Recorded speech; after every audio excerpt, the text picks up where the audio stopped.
Welcome to the Daily Influence, where our mission is to deliver a daily dose of positive influence that can uplift you personally or be shared within your sphere of influence. While not every episode may directly apply to your unique circumstances, we strive to provide insights and inspiration relevant to most people's daily, weekly, and monthly lives. Whether you are tuning in during the morning, noon, or night, the Daily Influence is here for you. Listen, share, and embrace the power of influence in your life. Hey everybody, Brian Smith here with the I and Team series and the Daily Influence. Yesterday we talked about owning your mistakes. Today we're moving into the topic of consistency, or as I like to tell my team, be a broken record. And while that second part, be a broken record, most of the time refers to how we communicate. It sets the understanding or context of what consistency is, which is what doing the same thing, responding, being repetitive over and over, and almost being predictable. And being consistent is important when we are a leader or any individual in our area of influence. Consistency allows for us to be much more objective, much more clear in the things that we're doing. And it's hard as humans. There's a lot of things that come at us from different directions. And humans in general like to take the path of least resistance. And so this really manifested itself for me on a human level back when I was doing my thesis for my master's in information systems. And I was studying human behavior as it related to technology. And this was back in the mid 90s when we were putting new accounting systems on desktops. And this was before we had smartphones and before we had cloud-based systems. So the accounting systems were still pretty literal. They were still very much, black and white, if you will. There wasn't a lot of fancy GUI interfaces for us to look at. The screens were more spreadsheet looking, and simple. And as people were working within these faster environments, I noticed one thing, that as humans developed processes to keep up with the speed of technology, oftentimes they would approach problems multiple ways, the same problem, different ways. They might change the order within that they do tasks. They might ask for things in a different way. They might explain things differently depending on the person that they were dealing with. And at the end of the day, the results were the same, but the approach to get to certain places was just different. And we kind of identified that people could have up to 6 different responses to some of the challenges that they were having. And that we as humans, oftentimes, depending on our area of influence, depending on the level of focus we have, depending on the amount of distraction we have, could respond differently. It's like when our kids come in and we're busy, or we think we're busy because we're just watching TV or something, and they're bothering us.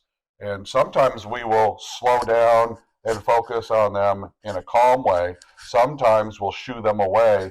Sometimes it's something in between. Those are the type of differences I'm talking about. Being conscious of our consistency is important because it can help us to standardize. It can help us to understand inefficiency. If we're making mistakes and we are being inconsistent, we can understand how our inconsistency can lead to mistakes. We can understand how lack of consistency can lead to or contribute to confusion within our teams. Maybe sometimes you slow down and you give a lot of detail, or you expect a lot of detail, but then the next time around you're going too fast and you want people to hurry up, so you want them to go from in the weeds to 30,000 feet. That's an inconsistency, and done over time, people don't know what to expect from you. How do they prepare if you're not communicating well? How do they set themselves up to succeed in your area of influence where you're involved if you don't respond or direct to them in a consistent way. And this is why being a broken record and being consistency is really important for us as humans, and it can help us to grow and develop more positive, responsible teams in our areas of influence. It can help us to stay more positive about our associations with people. Nothing's more frustrating. I know my team is amazingly frustrated when I become inconsistent, when my behavior or my reactions to their inquiries, even my body language. I was recently told by a team member that my body language alone has deterred them from engaging in what we like to call a smart environment. My door is always open, even though everybody knows that when my door is open, I'm accessible. I was told that just my body language will keep people away sometimes. Well, that's an inconsistency for me because I don't want my body language to influence people to feel that way. I want people to understand when my door is open that I am 100% approachable. And the fact that they shared that with me, I have to work on being more consistent in being approachable. And that includes understanding my body language and how I'm conveying myself in certain times. And if I'm under stress, or if I'm under deadlines that are causing me to feel anxious about getting those deadlines done, I better shut my door. I better set myself up and set them up for better understanding. That's what I mean about being consistent. The tools we need is communication. When we communicate with each other and we understand each other, and you share the things like my team shared with me, it helps us to be more consistent. So the number one tool that you have in consistency is communication. And not just communication with your teams, but communication with yourself. Look in the mirror, ask yourself, am I conveying the person that I want to be? Am I tactically engaging in a consistent way? Is my behavior consistent?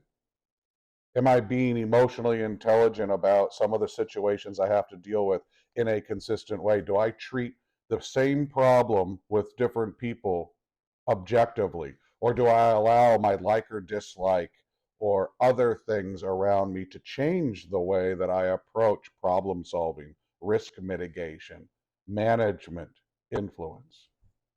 And if I'm inconsistent in my behavior, if I'm inconsistent in my application of policy and procedure, if I'm inconsistent in how I'm discussing or engaging, then I am part of the overall problem. I'm contributing to degradation of my culture. I'm contributing to the difficulties that my team may be experiencing, and ultimately contributing to the difficulties that my company could be having. Consistency is so important in everything that we do. And to be consistent, it requires focus. You got to focus on self, focus on others, look for inconsistency, and then challenge that inconsistency and work through to how you can develop consistency in whatever that means in your area of influence. Patience. You're going to have to be patient. That's part of the slowing down process, and learning patience is very difficult for us in this fast-paced, technology-driven world. But when we have patience, when we can get back on our heels and absorb and understand what's going on around us, we can have better focus, and we better can be better and more consistent for ourselves and for our teams. Uh, Put training in place, practice with people in your areas of influence, practice communication, practice challenging yourself and challenging each other on inconsistent issues. Just put it into a practice. Set some time aside to work on these things. If you think about what's inconsistent in your world, it's easy to create a list of mitigation, of improvements that you can put in place for yourself and for your team together. And then live in the present moment. When you do set these times up to have practice, when you do decide to work on consistency for yourself or your whole team, stay in the present moment. Set aside that time specifically for that, and make sure that you're doing it with the right mindset. Be objective. Being objective is key. leaving your emotions at the door.